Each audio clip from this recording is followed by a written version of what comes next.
Muito boa noite, meus caros amigos. Que o Mestre Jesus ilumine os nossos caminhos. Mais um programa de todas as quartas-feiras pelo canal Rádio Web Cristo Consolador, que é transmitido lá do estado de São Paulo. Como todas as quartas-feiras, estamos estudando o livro Pensamento e Vida. E hoje o tema, o capítulo, é o capítulo 22, culpa, os nossos sentimentos de culpa. Antes de entrar no estudo dos comentários e análise de Emmanuel, eu vou ilustrar o estudo de hoje com um relato pessoal que nós vivenciamos alguns anos atrás. Eu fui convidado para de uma semana espírita no interior do estado da Bahia. Era uma jornada espírita. E eu fui convidado para o encerramento desta jornada. O tema da jornada era Felicidade sem culpa. E quando eu comecei a abordar esse tema, os nossos sentimentos de culpa, que muitas das vezes nós nos sentimos não se permitindo ser feliz pelos nossos remorsos, pelos nossos sentimentos de culpa. O auditório estava lotado. Devia ter aproximadamente umas 150 pessoas neste auditório. Eu comecei a falar do livro Há 2000 anos, uma obra mediúnica, psicografado por Chico Xavier, pelo espírito Emmanuel. É um romance impressionante. E neste romance Há 2000 anos, os primeiros capítulos do livro, Emmanuel vai falar sobre o senador Públio Lentulus. O senador Públio Lentulus, ele vive uma crise de identidade, um sentimento de culpa, de remorso, que ele não sabia explicar, e ele tinha um sentimento, uma sensação de que ele era a reencarnação do seu bisavô. Ele já trazia essa, essa sensação diferenciada logo nos primeiros capítulos do livro. E quando eu narrei essa história, após o término da nossa palestra, um jovem rapaz se aproximou da minha pessoa e me disse: eu não gostei da sua palestra. Eu tomei aquele choque inicialmente, sem entender a causa que levou aquele rapaz a me dizer que não gostou da nossa palestra. Porque geralmente as pessoas vêm, ele parabeniza pela palestra, e naquela ocasião especial, as pessoas aplaudiram. Muitas pessoas aplaudiram a nossa palestra, Felicidade sem Culpa, esse era o tema. Mas aquele rapaz, aquele jovem rapaz, ele não gostou. Além dele me dizer que não gostou, ele escreveu um bilhete, botou no bolso da minha camisa e me disse: quando você retornar ao seu lar, ao hotel, leia o bilhete. Ao chegar ao hotel, eu fiquei imaginando o conteúdo deste bilhete. Se ele me disse verbalmente que não gostou da minha palestra, então imagine o que não estava escrito no conteúdo do bilhete. E eu fiquei muito curioso. Entre o centro espírita ao hotel, aproximadamente uns 15 minutos de carro. Ao chegar no hotel, eu peguei o bilhete e li. E o conteúdo do bilhete dizia o seguinte: eu não gostei da sua palestra porque você falou assuntos da minha vida pessoal. Portanto, foi aí que eu entendi que foi a melhor palestra que eu realizei em toda a minha vida, porque a maioria do público apenas aplaudiram, apenas me disseram: amei a sua palestra. E aquele rapaz não gostou da minha palestra. Eu iria entender que o que eu comentei na palestra tocou intimamente a ele. Ele sentiu-se tocado pelas minhas palavras, pelas minhas reflexões, especialmente a narrativa do conflito emocional que o senador Públio Lentulus vivenciava. Portanto, a palestra ela tem essa conexão de desconectarmos com os sentimentos negativos, remorsos, sentimentos de culpa que carregamos ao longo da nossa jornada no domicílio físico da Terra. Era esse relato que eu gostaria de apresentar a vocês como introdução do tema que Emmanuel nos apresenta sobre culpa. E vejamos bem, quando fugimos ao dever, precipitando-nos no sentimento de culpa, do qual se origina o remorso, o sentimento de culpa é um fator, é um vetor para o remorso, e esse remorso ele tem múltiplas manifestações. Essas múltiplas manifestações, impondo-nos, vai nos impor verdadeiras brechas, meus amigos, minhas amigas, verdadeiras brechas de sombra aos tecidos sutis da alma. Então, a gente percebe que nesse primeiro parágrafo, que todos aqueles que fogem ao dever e ao fugir do dever, do compromisso que você assumiu, você acaba se precipitando com o sentimento de culpa que está registrado na tua própria consciência. Eu sempre comento o que é o céu e o que é o inferno. Céu e inferno é um estado de consciência espiritual de cada um de nós. E este estado de consciência vai criar, como Emmanuel diz, verdadeiras brechas, vai nos autoimpor verdadeiras brechas. E essas brechas são as sombras da nossa alma, como Emmanuel diz, os tecidos sutis da alma, a fragilidade da alma, do remorso que você vai plasmando na sua própria autoconsciência, e você vai se tornando, você pensa aquilo que você fala. Mas, adiante, ele diz o seguinte: e o arrependimento? O arrependimento, incessantemente fortalecido pelos reflexos de nossa lembrança amarga, transforma-se no abscesso mental, ou seja, o arrependimento depois dessas sombras sutis da alma, não é? Vai criar reflexos. E que esses reflexos, como ele diz, não é?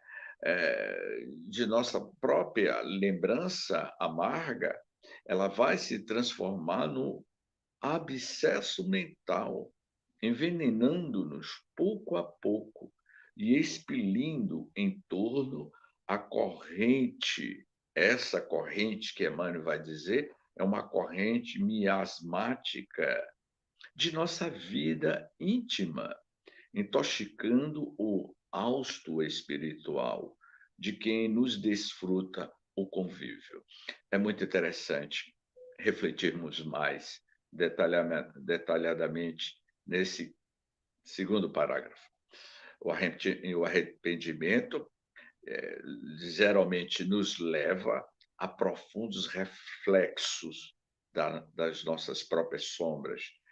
essas lembranças amargas, ela vai se transformar como um abscesso. Esse abscesso mental, ele vai ganhando vida, ele vai se incrustando na nossa consciência e vai virando um câncer mental, um nódulo mental, por conta da intensidade desse sentimento de culpa, arraigado com o arrependimento. O remorso bate de forma tão profunda e que isso vai criar um, um câncer mental. E você vai sofrer com as consequências. No terceiro parágrafo, ele diz o seguinte: a feição do ímã, que possui campo magnético específico. Toda criatura traz consigo o halo, ou aura de forças criativas ou destrutivas, que lhes marca a índole no feixe de raios invisíveis que arroja de si mesma.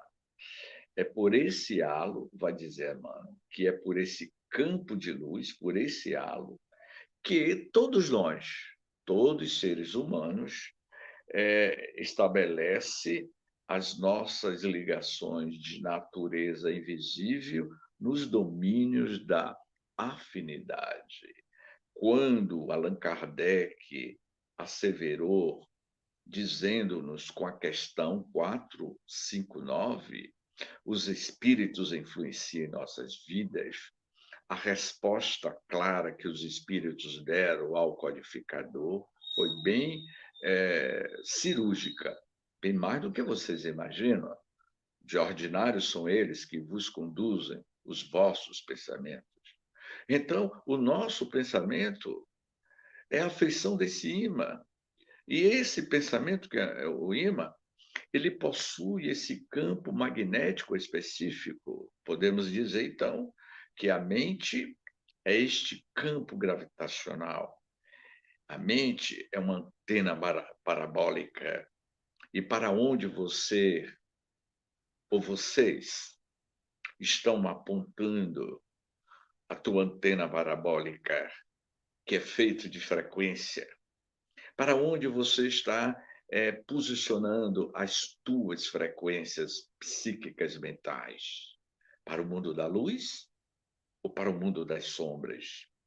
E aí, quando ele diz assim, que a mente, né, esse halo, aura de forças criativas ou destrutivas, que ele marca a índole, é a tua índole, que vai identificar-se com a população do mundo invisível.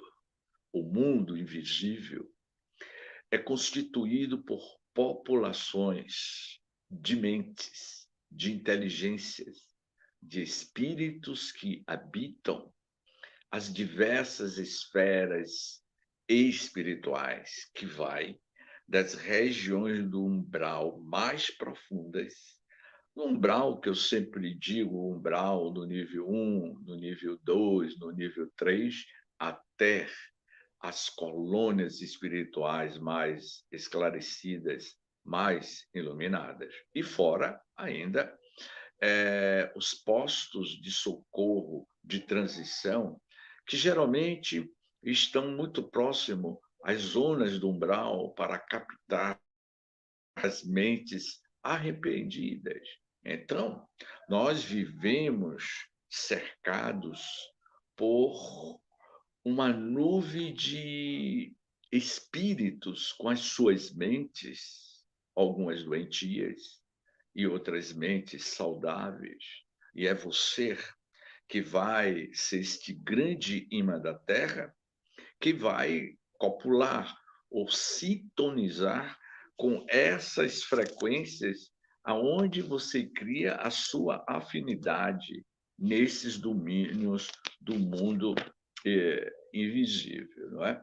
Já no próximo parágrafo, E o estudo de hoje é um dos estudos, meus caros amigos, que eu mais gosto de abordar, porque eu sempre lembro, né, eu sempre digo, não canso de repetir essa frase de Buda: "Ah, como o grande Siddhartha Gautama já tinha uma compreensão holística da vida. A sua visão sistêmica da vida era uma visão cósmica, mental. Quando o Buda nos disse: somos o que pensamos, com pensamento construímos o mundo nada mais é do que a criação mental dos seus próprios moradores. Portanto, o planeta é a matéria mental dos seus próprios moradores. Eu comentava essa semana com um querido amigo, um querido jovem, que estou tendo o prazer de conhecê-lo, e nós tecíamos comentários a esse respeito sobre a matéria mental. A matéria mental, ela tem cor, a mente tem cor, tem peso, tem cheiro, tem odor, tem densidade, tem coloração. Quando você deixa o veículo físico, o fenômeno da desencarnação, quando você retorna à pátria espiritual, você vai se locomover nas regiões espirituais através das suas ideoplastias mentais. Mas, quando você está encarnado, você consegue materializar do seu mundo mental para o mundo físico, como, por exemplo, eu comentava com este nosso querido amigo Rock, não é? Um jovem notável de uma inteligência brilhante, o querido Rock. Vai aqui as minhas homenagens a Rock. Eu comentava com ele que você materializa no seu lar. O seu lar é a materialização do que você pensava. Então, cada lar, cada casa é um conjunto de objetos, de cores, de estética, de decoração que partiu do seu mundo mental. Você pensa, logo você materializa. O escritor, ele cria os seus personagens no mundo mental, ele materializa no mundo mental e depois ele vai plasmar na sua obra, na sua literatura. Assim como também as grandes obras de arte, como, por exemplo, a obra Mona Lisa. A Mona Lisa levou mais de 7 anos para ser concluído, porque Leonardo da Vinci ele mudava muito, ele saía de uma cidade para outra e sempre levava a sua tela debaixo do braço, sem concluir por mais de 5 anos. E ao longo dos 5 anos, Leonardo da Vinci ele foi pensando os mínimos detalhes da face daquela Mona Lisa que mais tarde se tornaria uma das obras mais célebres da história da humanidade. Então, quando Emmanuel diz que operando, porque todos nós operamos uma onda mental em regime de circuito, por ela incorporamos quando moralmente desalentados, não é? Os princípios corrosivos que emanam de todas as inteligências. Esses princípios corrosivos mentais que emanam de todas as inteligências que somos nós, encarnadas ou desencarnadas também, né? Que se entrosem, que estão interconectados conosco no âmbito de nossa atividade e influência. Muito interessante. Essas inteligências invisíveis, eles estão interconectados conosco no âmbito da nossa vida diária. na vida profissional, na vida pessoal, aonde quer que você esteja, há influências nas nossas atividades, nos nossos comportamentos. Haja visto, há um capítulo no livro dos Médiuns que o codificador espírita nos apresenta sobre a inspiração e a intuição, que todos nós somos inspirados, todos nós somos intuídos. A intuição e a inspiração, ela tem a sua origem nessa outra população. Fulano, eu recebi uma inspiração para a descoberta de um novo invento. Eureka, eu inventei o rádio, não é? Ah, o telefone. Então, quando o inventor da luz, no caso Thomas Edison, ah, ele foi o criador da luz, mas nós sabemos que há uma intuição e inspiração de espíritos que estão nas mesmas faixas de atividades na qual o cientista Thomas Edison estava. Geralmente, os grandes gênios da humanidade, com seus inventos, com as suas obras produzidas, o próprio Leonardo da Vinci, né? Ele era um gênio. Além dele ter o conhecimento espiritual dele, a bagagem espiritual dele, ele era uma fonte de inspiração, de intuição por essas falanges invisíveis que estava assessorando, intuindo, lhe inspirando para a construção de uma sociedade mais saudável.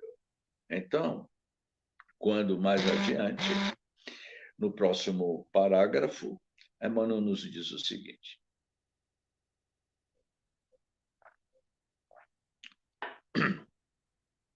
projetando as energias dilacerantes de nosso próprio desgosto ante a culpa que adquirimos, quase sempre somos subitamente visitados por silenciosa argumentação interior que nos converte o pesar, inicialmente alimentando contra nós mesmos em mágoa, irritação contra os outros. Vamos esclarecer mais esse parágrafo? Olha, eu diria que este livro de Emmanuel, Pensamento e Vida, é um livro que, no máximo, são 3 páginas, mas de um teor profundo. Esse parágrafo nos chama a atenção a todos, projetando essas energias dilacerantes do sentimento de culpa, de mágoa, né? Do nosso próprio desgosto da nossa própria vida, né? Ante a intensidade da culpa, né? Que adquirimos, não é? E adquirir consequências kármicas, expiação. Você um dia vai ter que prestar contas da sua atitude, da sua ação, não é? Porque eu diria que karma, expiação, provação, tudo isso, na realidade, tem como matriz, consequência, a sua atitude. Karma, provação e expiação nada mais é do que as suas ações, as suas atitudes ao longo da sua jornada, enquanto você está mergulhado no domicílio físico, no domicílio do corpo físico, que é um domicílio. Então, essas energias dilacerantes, diante da culpa que adquirimos, ele quase sempre vai ser submetido por uma silenciosa argumentação interior. É um diálogo, uma argumentação de você mesmo para com você mesma. É um diálogo de mente para mente. É você tendo um autoencontro com você mesmo. É o que o Rock comentava, é a busca da criança interior. Todos nós temos uma criança interior que precisa ter esse autoencontro. Então, quando ele diz que a mágoa, irritação contra os outros vai gerar uma onda de energia que vai lhe atingir em cheio no seu mundo psíquico, a sua pineal ou terceiro olho, que são, traduzindo para uma linguagem mais fácil, partículas de cristais, microcristais, que ainda é muito desconhecido da ciência contemporânea, mas a medicina holística, a medicina oriental já sabe perfeitamente, a medicina védica, que já tem mais de 5.000 anos, a filosofia védica, a filosofia dos Vedantas, eles já conhecia a função da pineal. Então, se você guarda mágoas, irritação contra outros, e que você tem um padrão mental muito negativo, você vai converter essas vibrações energéticas e vai prejudicar a tua pineal, a tua epífise, que é o olho da vida.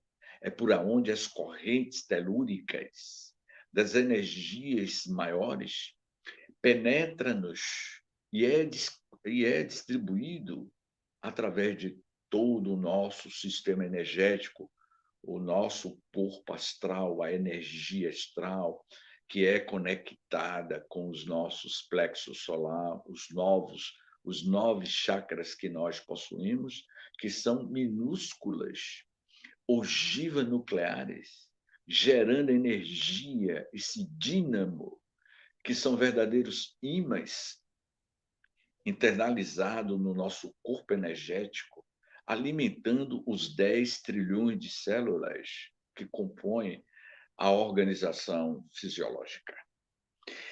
No próximo parágrafo, Emmanuel, de forma brilhante, vai nos falar sobre reflexos, não é? A questão da culpa que leva a reflexos. É que os reflexos de nossa defecção atorvelinharem junto de nós assimilam de imediato as indisposições alheias, carreando para a acústica de nossa alma todas as mensagens inarticuladas de revolta e de desânimo, angústia e desespero que vagueiam na atmosfera psíquica. Então, se você cria angústia, uma defecção, um turbilhão mental desconectado, você vai criar nuvens escuras sobre a sua mente. Eu vou comentar mais adiante essas nuvens. Desesperos que vagueiam na atmosfera psíquica em que respiramos, metamorfoseando-nos em autêntico rebelados sociais, famintos de insulamento ou de escândalo, nos quais possamos dar pasto à imaginação virulada ou imaginação virulenta pelas mórbidas sensações de nossas próprias culpas. Então, essa morbidez mental, não é? Essa atmosfera psíquica tão pesada, eu diria o seguinte: imagine você um dia, amanhece um dia e o sol está brilhando, céu azul, o sol da manhã brilha, clareando tudo. De repente, as nuvens negras começam a se juntar. As nuvens negras vêm de várias partes: leste, oeste, norte, sul, sudoeste. Nuvens pesadas, gigantescas. Elas começam a vir pequenininhas, pequenas nuvens escuras carregadas. Elas vão se reunindo, se reunindo, se reunindo e, de repente, escurece toda uma metrópole, toda uma cidade e, às vezes, apenas uma parte da cidade. Os raios, o sol, a luz do sol desaparece. O céu azul desaparece. Agora está tudo escuro, tudo denso, nuvens escuras. Ela começa a ficar tão densa, tão compactada, que aí começa a ter um choque de partículas entre elas e descarrega raios, trovões, relâmpagos e vem tempestade sobre aquela cidade, trazendo consequências negativas. Portanto, meus queridos irmãos, a mente, o pensamento são essas nuvens escuras. E qual é? As nuvens que você está carregando agora. Sempre procure estar com a luz do sol brilhando sem nuvens. A matéria mental são essas densidades, essas nuvens escuras produzidas por você.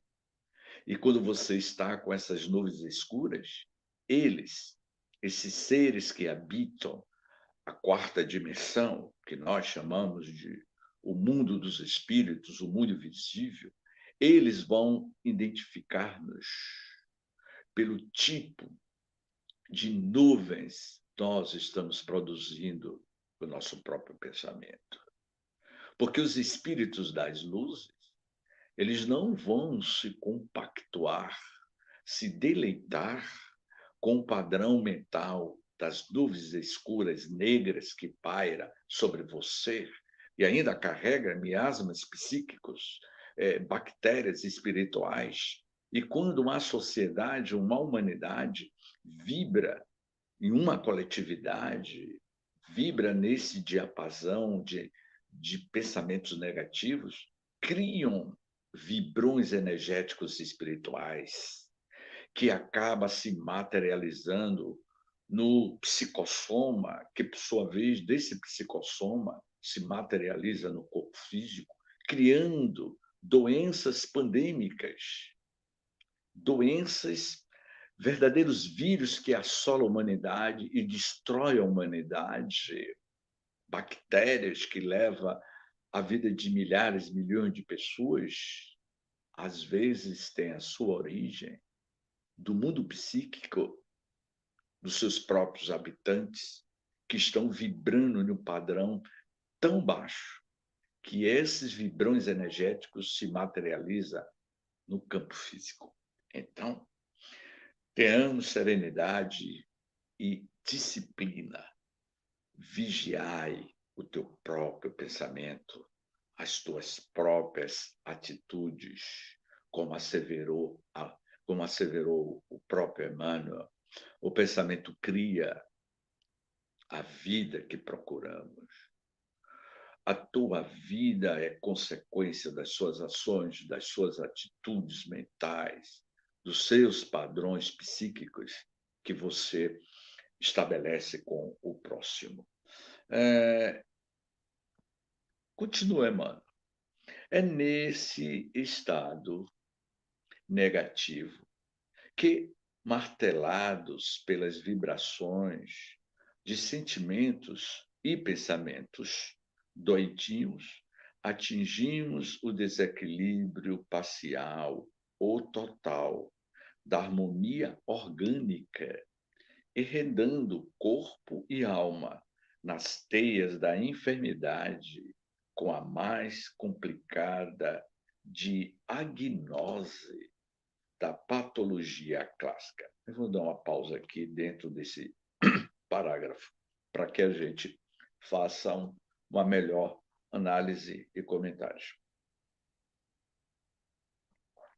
Ele nos diz o seguinte: diante de tudo que comentemos, fizemos comentários, tecemos algumas análises anteriores, é nesse estado negativo que, martelados pelas vibrações de sentimentos e pensamentos que aurimos, né? Pensamentos e sentimentos doentios, chega a raia do desequilíbrio, essa raia do desequilíbrio, não é que atingimos, alto grau de equilíbrio, desequilíbrio individual de uma pessoa só, como desequilíbrio de uma coletividade, como muito bem comentava Gustave Le Blanc. Gustave Le Blanc, ele foi um médico, foi um fisiologista, foi um filósofo, um pensador do século XIX. E Gustave Le Blanc, em 1847, se não me engano, na França, em Paris, ele iria escrever uma tese, um estudo, que mais tarde Freud iria escrever um livro sobre a psicologia das massas. O estudo de Freud sobre a psicologia das massas ou a psicologia das multidões teve como origem as análises de Gustave Le Blanc. E Gustave Le Blanc dizia que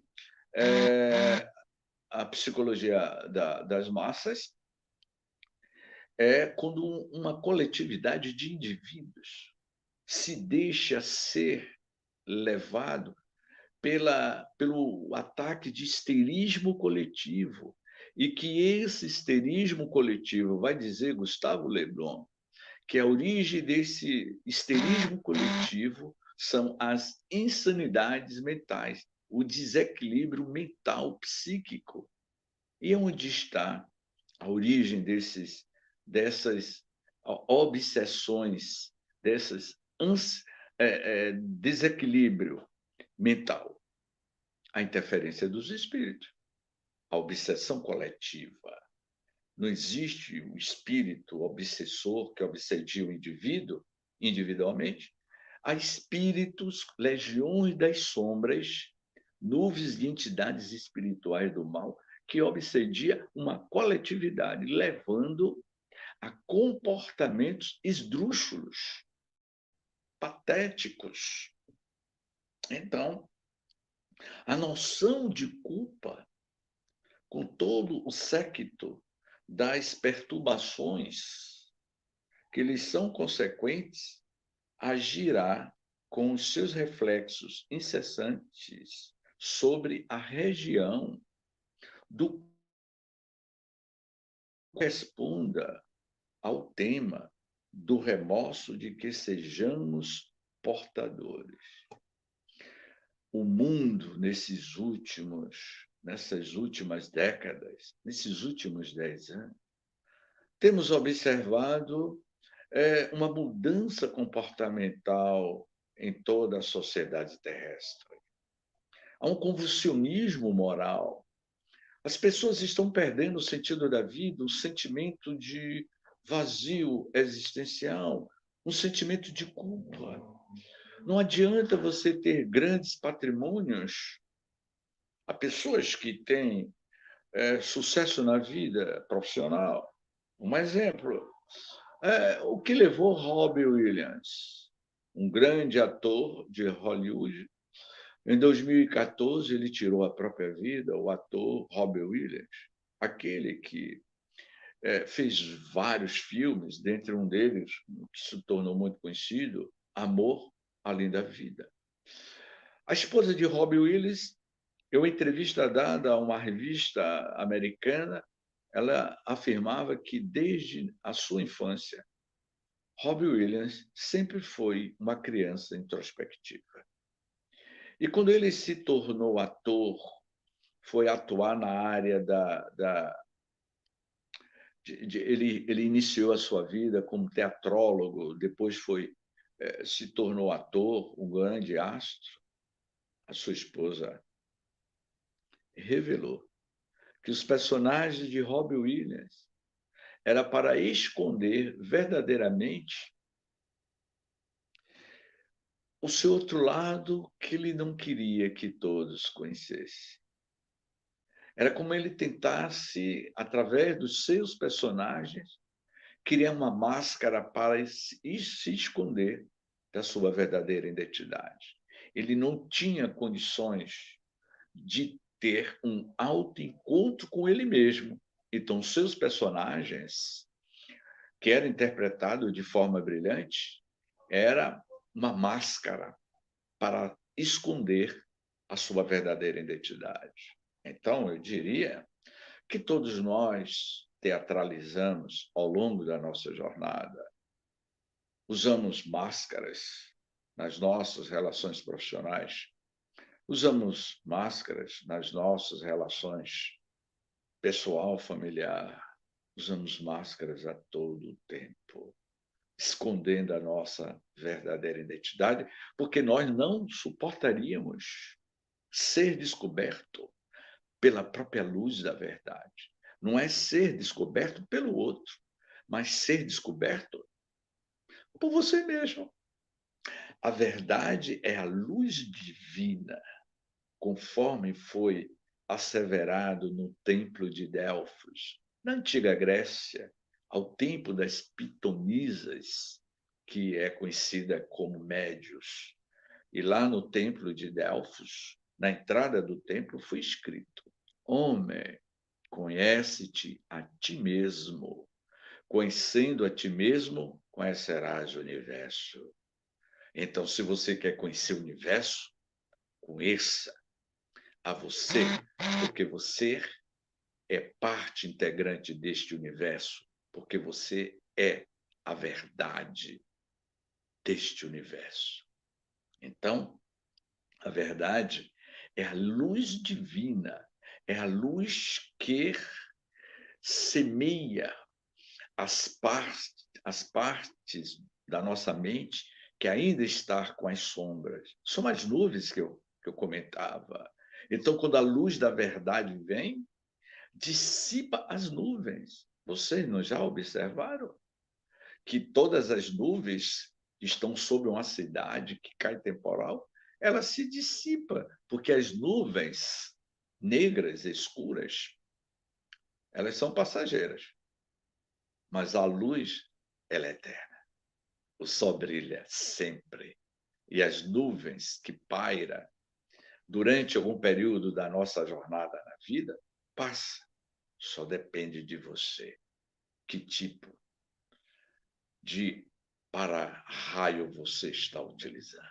Use o para-raio do bem para captar as energias do cosmos, do universo, porque o universo é inteligente.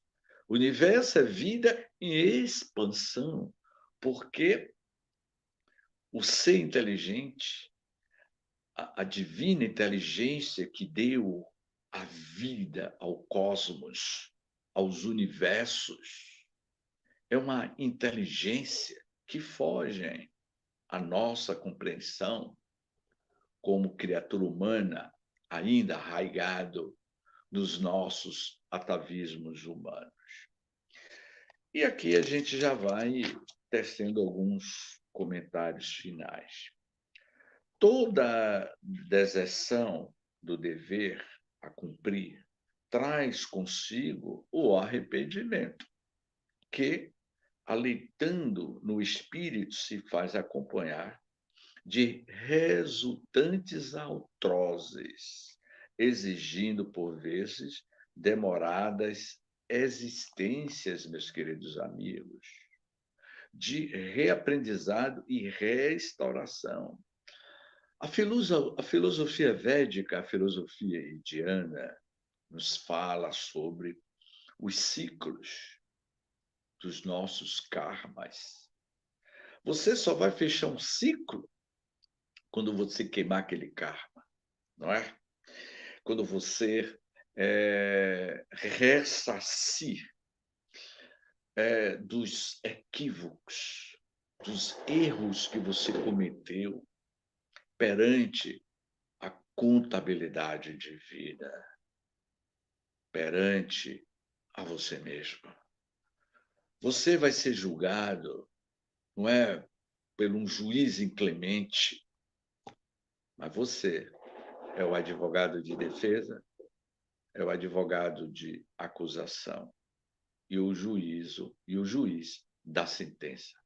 É você nesses três. É você que vai julgar e condenar se você será salvo ou não com as suas ações, com as suas atitudes. Se você lá no passado se equivocou, se arrependeu, mas o arrependimento de forma profunda. Estou arrependido pelas minhas atitudes, pelas consequências que eu causei a outro. Então você só vai se reparar quando você se reajustar com você mesmo. Vai fugir da responsabilidade das consequências que você fez. Você vai ter que reparar. Você se arrependeu? É o primeiro passo. E responder pelas atitudes, pela desgraça que você levou a uma sociedade, a uma humanidade. Alguém que você tirou a vida, você vai ter que responder por essas atitudes, fechando um ciclo e abrindo uma nova jornada. Cair em culpa, vai dizendo Emmanuel nas considerações finais. Demanda por isso mesmo humildade viva para o reajustamento, tão imediato quanto possível, de nosso equilíbrio vibratório, se não desejamos o ingresso inquietante na escola das longas reparações. A escola das longas reparações que Emmanuel nos apresenta é a lei de ação e reação. Todo efeito inteligente tem uma causa inteligente. Ninguém sofre sem razão. Nós não somos vítimas. Sempre nos colocamos na posição de vítimas, mas cada um responde pelas suas ações. Eu sempre digo o seguinte: é justo e merecido o que eu estou passando? É justo e merecido o que você está passando? Me responda aí, você que está nos assistindo. É justo e merecido o que você está passando? Não vou responder. A resposta está na consciência de você.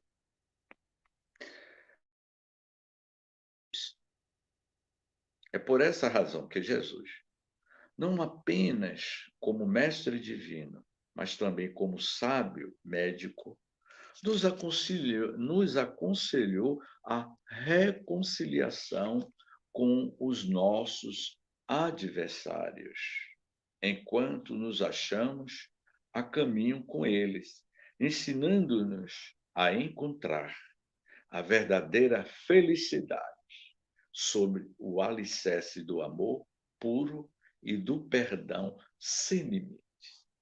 Reconciliai-vos com os seus inimigos enquanto é tempo, porque Jesus é este médico divino das almas que nos aconselha com teu remédio terapêutico, que é o valor terapêutico do perdão.